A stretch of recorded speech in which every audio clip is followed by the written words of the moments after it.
Hey guys, so it's me like Elite 3 here, tailing Avengers Age of Ultron set review on the Avengers Quinjet City Chase. This set retails for about 80 US dollars, it contains 722 pieces. Here's a front look at your box. There is the back of the box. This set includes 2 instruction manuals. The first one has 62, the second one has 75 pages of building. First up, our minifigures here is the Mark 43 version of Iron Man. The reason he looks so familiar is because this guy comes in 3, basically half the line of these new Avengers set. Doesn't mean he's not a great minifigure. He has some fantastic detail. I especially love how his helmet can flip up and reveals Tony Stark's face. His back bring double-sided face are also great as well, but this is a very common minifigure, but still very nice to get. Our second minifigure here is another non-exclusive minifigure to this set. That would be Captain America. This is a fantastic minifigure though. His torso printing is so great and so accurate to the movie. I also love his shield. His face print's not the greatest, but that's a small problem. He looks so fantastic all around. His back printing is great as well. So overall, a great looking Captain America. Next up for the minifigures here is Black Widow, who is kind of exclusive, same way that Hawkeye was kind of exclusive. She also comes with the $350 helicarrier, but this set is way cheaper than that, so it's the easiest way by far to get this minifigure. And if you guys watched my review for the Quinjet set that came out 3 years ago, you know I did not like that Black Widow minifigure. This one, however, is fantastic. They did a great job updating her. Her torso leg printing looks so great. Her face printing great. They got rid of those weird cheekbones, and her new hairpiece looks spot on. I wish it was a slightly darker red color, but that's not a problem. It looks really, really good. She also has some great back bringing, nice double-sided face. So overall, a great looking updated Black Widow. Our next figure is a completely exclusive character to this set, and that is the Vision. This guy's printing is so fantastic. His colors are also great. LEGO just hit this figure spot on. Everything here looks pretty much perfect. I couldn't really complain about this figure. The detail on the back of his head is great. His back printing is also fantastic. A great looking Vision minifigure. And to round up an awesome minifigure lineup, we have Ultimate Ultron right here, and this figure looks amazing. His printing is so good, but I especially love his head with those 2 new molds right there. Also some great printing on those molds. It's a little big, but it looks awesome. I love the look of this minifigure. He's great from the back as well. An awesome, probably my favorite version of Ultron that they have released here. A great Ultron minifigure to round out this great minifigure lineup. And here is the set itself. Of course, we get the Quinjet, but there's a couple small vehicles off to the side. The first being Captain America's motorcycle, which is a brand new motorcycle model for 2015, and honestly it looks really fantastic. Kind of wish those were printed, not stickered pieces, but he has a nice little clip to hold his shield on right back there, and Captain America of course can ride the motorcycle, which looks very cool, so a nice inclusion with this set. The second small vehicle included with this set is this truck right here. That actually has some very nice designs, especially towards the front. I like that front bumper and hood area. It looks very cool. There's some opening doors right there, which are also nice.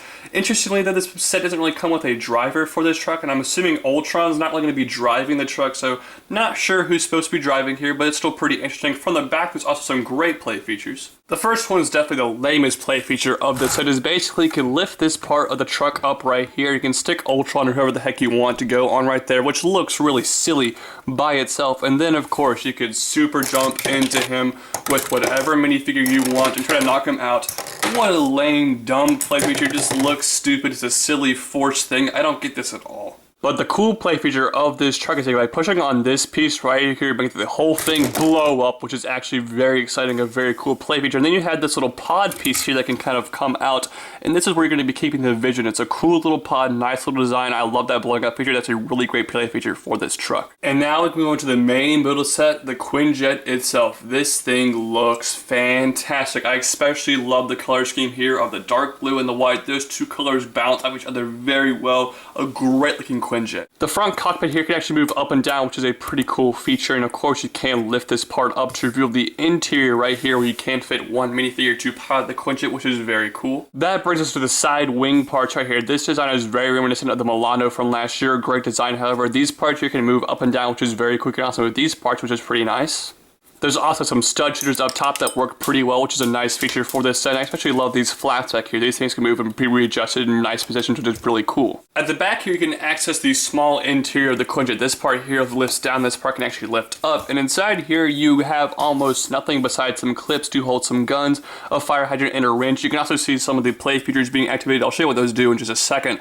But this is kind of lame. Kind of wish they did something a little bit more. The old Quinjet and the Milano had much better interiors. This one's kind of lame, but I especially love the jet designs off to the side right here. They use some really cool snap techniques to activate those, so that's pretty cool, but this interior here is not the greatest. And then underneath the Quinjet, there's actually some cool hidden play features. Right here, you have a stud shooter cannon that can be activated and pulled out right here, which is very cool. It's on mixable ball joints, so you can position this in quite a few ways and fire any direction you want to, which is very cool. And of course, they can fire. And then on the other side, you have this string. Now, you're probably wondering what this string does. So basically, you can put a minifigure on the bottom of the Quinjet right here, holding that string piece. You flip it to the top and see what that Avengers A is. You basically just push on that A, and the minifigure will fall from the Quinjet holding the string, which is kind of a cool play feature. A little bit strange, but it does work pretty well. I do like that. And then the one final play feature for this Quinjet not only is extremely awesome, it's very accurate to the movie, which is great. You can basically take this part right here and pull it out to reveal this interior. Now, right now this interior looks pretty terrible. There's not really anything inside there. There's no studs to attach anything onto, but that's because it's supposed to fit the motorcycle that's included with this set. So you basically just take the motorcycle right here,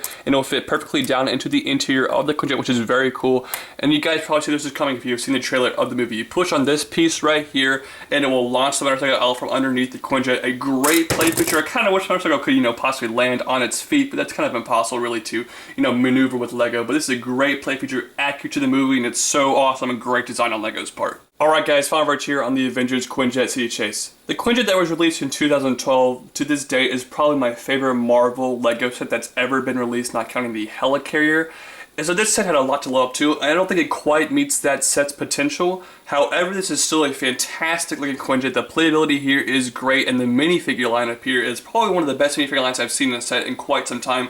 All the figures are fantastically detailed, they all look great, and they're great must-have characters from the movie, which is just awesome. Also, Lego did a really good job with the playability on this set. There's not a bunch of fluffy play features right here. They all feel they should be on this jet, and they're accurate to the movie, at least from what I have been able to tell. So, a great looking Quinjet, a great set in general. I think if you're only going to get one set from this new Avengers Age of Ultron lineup, I think this is the one to get. Maybe that's either the Hulkbuster. I think it's the second best set. The Hulkbuster is probably still my favorite, but this is still a fantastic set, and for that reason, I'm going to give it a 9.2 out of 10. But those are just my thoughts. I'd like to hear your thoughts in the comment section down below, guys. Also, remember to comment this video, like this video, favorite the video, and share it with all of your friends. Also, don't forget to like me on Facebook, follow me on Twitter, and follow me on Instagram. And don't forget to subscribe to this channel. I hope you guys like all Lego Marvel superhero set reviews. I'll see you guys later. Bye.